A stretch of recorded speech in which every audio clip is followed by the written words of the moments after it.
The United States has taken a decisive and unprecedented step toward holding Russia accountable and reaffirming its commitment to international stability, justice, and peace. Today, the U.S. announces that it has brokered an agreement involving Russia and Ukraine to cease offensive operations in the Black Sea, guaranteeing safe navigation for commercial vessels and banning the use of such vessels for military purposes. This marks a critical turning point. For the first time since active hostilities escalated, Russia has formally agreed to measures that constrain its military presence at sea in a zone of vital international trade and security interest. These arrangements were achieved through dedicated diplomatic channels, convened with the participation of neutral third-party states facilitating the dialogue. Over recent weeks, intensive talks have been held, during which the United States insisted that the principles of international law, maritime safety, and commerce must be preserved above unilateral aggression. As a result, Russia committed to a set of binding provisions, prohibiting military use of commercial ships, refraining from attacking energy and naval infrastructure that sustains commerce, and permitting inspections and oversight to ensure compliance. In addition, Russia has expressed willingness, under this agreement, to restore access to global markets for agricultural and fertilizer exports.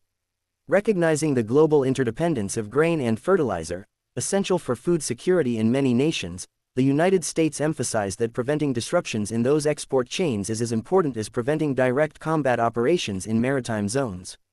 To that end, the U.S. pledged to assist in lowering maritime insurance costs, easing port access and streamlining payment systems for legitimate exports from Russian agricultural zones, provided the measures are not co-opted to bypass legitimate sanctions.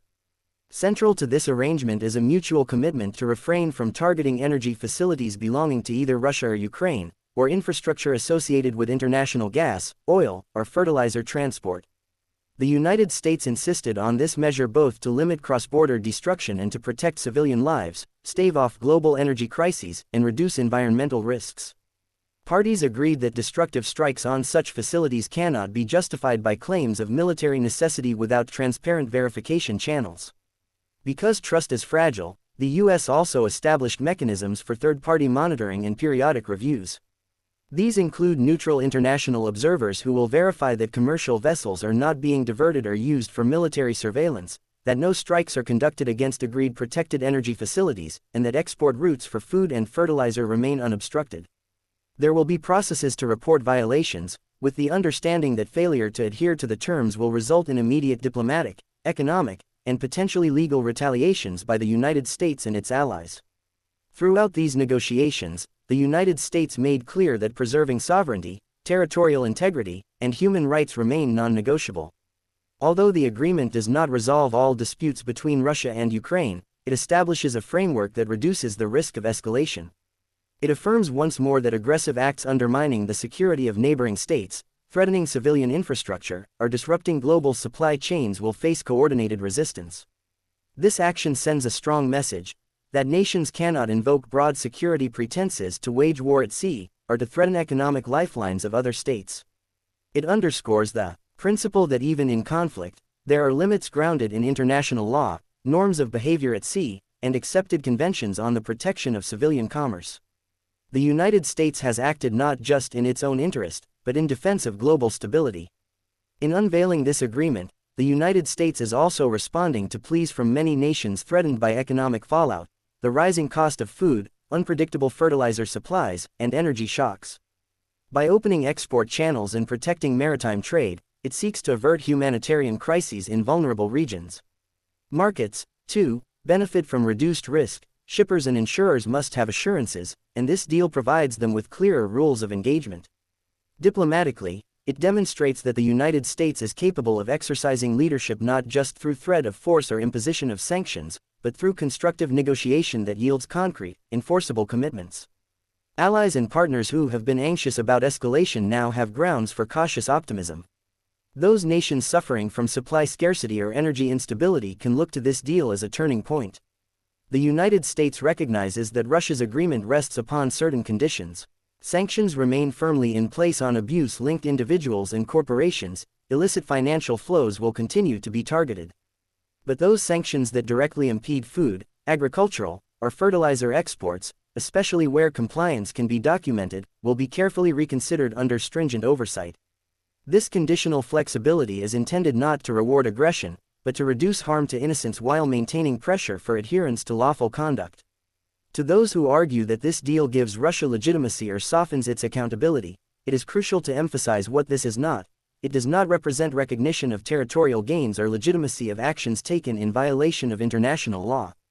It does not alter the legal status of any territory. It does not diminish commitments to Ukraine's sovereignty and right to self-defense. It does not end U.S. aid to Ukraine, or halt investigations into any war crimes, breaches of international law, or abuses committed during the course of this conflict. For every action and decision, the United States will continue to work closely with its allies in Europe, Asia, and beyond, with Ukraine, with international institutions, and with civil society organizations that monitor human rights and adherence to international humanitarian law. Transparency will guide this process, so that citizens around the world will understand what agreements have been made and whether parties are keeping their promises.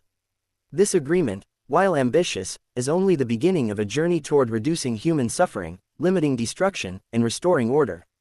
Implementation will be demanding, enforcement difficult, but the United States is ready to impose swift consequences on violations, ready to support reconstruction where damage has been inflicted, and ready to stand up for international norms. The United States affirms that in this moment, bold action is called for, not just words. The American people, together with friends and partners abroad, can take heart in this action. It reflects values of fairness, law, and respect for others. It respects the dignity of those caught in war, and the rights of those whose livelihoods depend on the sea, on export routes, on energy provision. It is an act of moral responsibility, strategic clarity, and principled leadership. In closing, the United States remains committed to seeing this agreement upheld. In the face of aggression, disorder, and disregard for international law, the world must not yield to chaos. The United States believes that when it acts with justice, resolve, and cooperation, it can shape a better future, one in which peace is not merely an ideal, but an outcome born of courage, reason, and shared resolve.